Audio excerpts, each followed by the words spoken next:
Hi friends, green and red പീസിലേക്ക് എല്ലാവർക്കും ഒരിക്കൽ കൂടി സ്വാഗതം. ഇന്ന് നമ്മൾ ദീപാവലി സ്പെഷ്യലായിട്ടുള്ള ഒരു ബേസൻ ലഡ്ഡു ആണ് തയ്യാറാക്കാൻ പോകുന്നത്. വളരെ ഈസി ആയിട്ട് ചെയ്തെടുക്കാവുന്ന ഒരു ലഡ്ഡു ആണ്.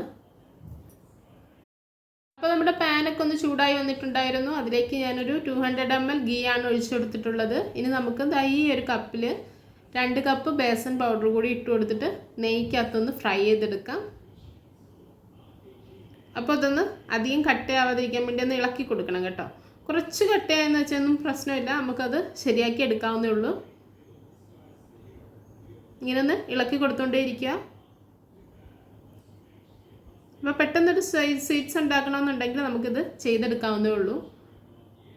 ഈ കടലയുടെ ഒരു പച്ച മണമൊക്കെ മാറുമല്ലോ, അതുവരെ നമുക്കിത് റെഡിയാക്കി എടുക്കണം. ഇങ്ങനെ ഇളക്കി കൊടുത്തോണ്ടിരിക്കണം. അപ്പം ഞാനിപ്പം കുറച്ച് നെയ്യും കൂടെ ഒഴിച്ചു കൊടുത്തിട്ടുണ്ട് കേട്ടോ. അപ്പോൾ ഇതിൻ്റെ കറക്റ്റ് അളവ് എന്തൊക്കെയാണെന്ന് ഞാൻ എൻ്റെ ഡിസ്ക്രിപ്ഷനിൽ കൊടുക്കുകയാണ്. അപ്പോൾ നിങ്ങളത് ചെക്ക് ചെയ്യണം.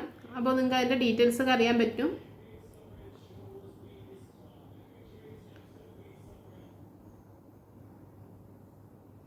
ഇനി നമ്മളിതിലേക്ക് ഇതിന് മധുരത്തിന് വേണ്ടി ഞാൻ പഞ്ചസാരയാണ് എടുക്കുന്നത്. പഞ്ചസാരയും ഏലക്കയും കൂടെ ഒന്ന് മിക്സിയിൽ ഞാൻ പൊടിച്ചെടുക്കുന്നുണ്ട്. അപ്പോൾ നമ്മൾ ഈ കടലമാവ് എടുത്തിട്ടുള്ള അതേ പാത്രത്തിൽ പകുതി പഞ്ചസാരയാണ് എടുക്കുന്നത് കേട്ടോ. അപ്പോൾ നല്ല മധുരമായിരിക്കും.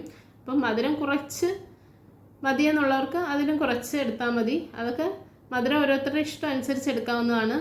അപ്പോൾ നമുക്കിത് പഞ്ചസാരയും കൂടെ ചേർത്തിട്ടൊന്ന് നന്നായിട്ട് മിക്സ് ചെയ്ത് കൊടുക്കാം.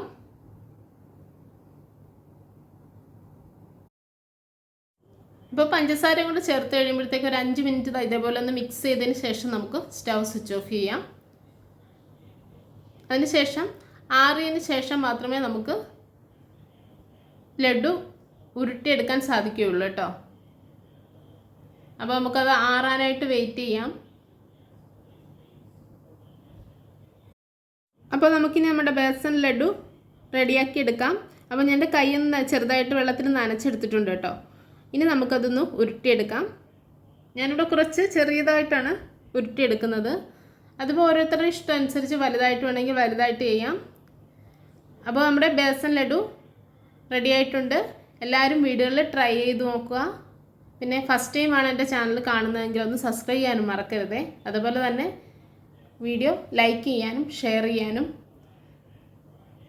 മറക്കരുത്. എല്ലാവർക്കും എൻ്റെ താങ്ക്സ്. ബൈ.